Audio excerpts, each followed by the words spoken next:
আসসালামু আলাইকুম হুজুর, আপনি কেমন আছেন? ওয়ালাইকুম সালাম। আলহামদুলিল্লাহ, আমি ভালো আছি। আপনি কেমন আছেন?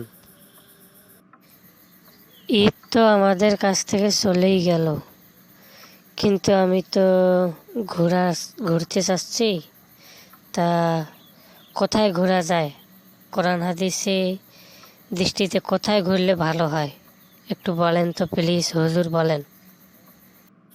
আলহামদুলিল্লাহ, সুন্দর একটা প্রশ্ন করছেন। ঈদের পরের দিনেই তো অনেকজনে ঘুরতে যাবে, হয়তো আপনিও চাচ্ছেন ঘুরতে। কিন্তু কোরআন ও হাদিসের দৃষ্টিতে আপনি কোথায় ঘুরবেন সে ব্যাপারে কোরআনুল কারীমের ভেতরে আলোচনা রয়েছে। কোরআনুল কারীম এমন একটা কিতাব, যেই কিতাবের ভেতরে তিবিয়ান আল্লিকুল্লি শাই, সমস্ত বিষয়ের সুস্পষ্ট ব্যাখ্যা স্বরূপ নাজিল হয়েছে। এজন্য আপনি কোথায় ঘোরা উচিত সে কথাও কোরআনুল কারীমের ভেতরে আছে। আপনি কি শুনবেন? জি হুজুর, বলেন কোথায় ঘুরতে যাওয়া উচিত, কোরআন হাদিসে কি আছে এই ব্যাপারে?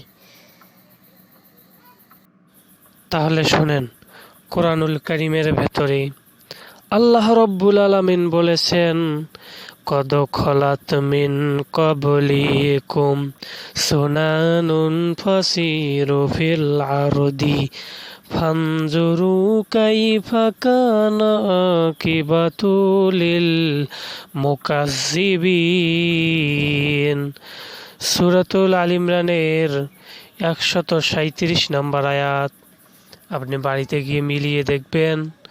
আল্লাহ রব্বুল আলামিন বলেন, কদ খলাত মিন কবলিকুম, অনেক রীতিনীতি ছিল।